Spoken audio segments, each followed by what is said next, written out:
જામનગર મહાનગરપાલિકાની 16 વોર્ડની 64 બેઠકો માટે ચૂંટણી યોજાવાની છે। તે પહેલા ભાજપ દ્વારા ઉમેદવારોની પસંદગી માટે સેન્સ પ્રક્રિયા હાથ ધરવામાં આવી હતી। ગઈકાલે શહેર ભાજપ કાર્યાલય ખાતે દાવેદારો માટે 1575 ફોર્મનું વિતરણ કરવામાં આવ્યું હતું। આજે પ્રદેશ નિરીક્ષકોની બે ટીમ દ્વારા તમામ દાવેદારોને 1 to 1 સંભાળવાની પ્રક્રિયા હાથ ધરવામાં આવી રહી છે। બીનાબેન કોઠારી અને સંગઠનની ટીમ દ્વારા સમગ્ર પ્રક્રિયામાં સહયોગ આપવામાં આવી રહ્યો છે। દાવેદારી કરવા માટે તમામ કાર્યકર્તાઓનું ખુલ્લું માધ્યમ આપવામાં આવ્યું છે। સાથે જ આગામી ઉમેદવારોમાં યુવા અને અનુભવી ઉમેદવારોનું મિશ્રણ કરવામાં આવે તેવી વિચારણા વ્યક્ત કરવામાં આવી રહી છે। જે જામનગર ભાજપ સેન્સ પ્રક્રિયા હાથ ધરવામાં આવી છે, જેમાં 16 વોર્ડ 64 બેઠકો ચૂંટણી યોજાઈ રહી છે, જેમાં 1575 ફોર્મ દાવેદારોને વિતરણ કરવામાં આવ્યા છે। 1 to 1 દાવેદારો સાંભળવામાં આવ્યા છે, જે યુવા અનુભવી ઉમેદવારોને પણ વિચારણા લેવામાં આવી રહ્યા છે।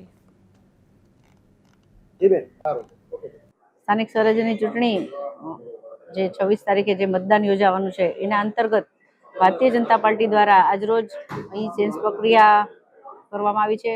જામનગર મહાનગરના ઉમેદવારો નક્કી કરવા માટે અહીં જામનગરમાં ભાજપ કાર્યાલય ખાતે અને ફ્રેન્ડ્સ હોલ ખાતે બે તબક્કામાં આ સેન્સ પ્રક્રિયા આજરોજ ચાલુ છે।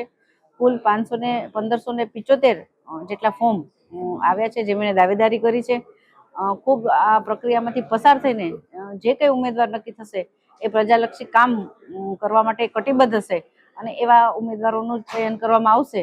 અને અમારા બોર્ડના પ્રવાસ દરમિયાન પણ ખૂબ સારો પ્રતિસાદ ભારતીય જનતા પાર્ટીને મળ્યો છે અને જે રીતે 1575 લોકો ઈચ્છુક છે ભારતીય જનતા પાર્ટીના નગરસેવક બનવા માટે, એટલે ખૂબ મોટી લોકચાહના ભારતીય જનતા પાર્ટીની જામનગર ખાતે છે અને છેલ્લા 30 વર્ષથી ભારતીય જનતા પાર્ટી લોકોની સેવા કરતી આવી છે, એના વચ્ચે પણ રહી છે અને એ વિશ્વાસ અંતર્ગત જ ખૂબ મોટા પ્રમાણમાં લોકોએ દાવેદારી નોંધાવી છે। આશા છે કે આવનારા સમયમાં પણ જામનગરની જનતા ભારતીય જનતા પાર્ટી સાથે રહેશે।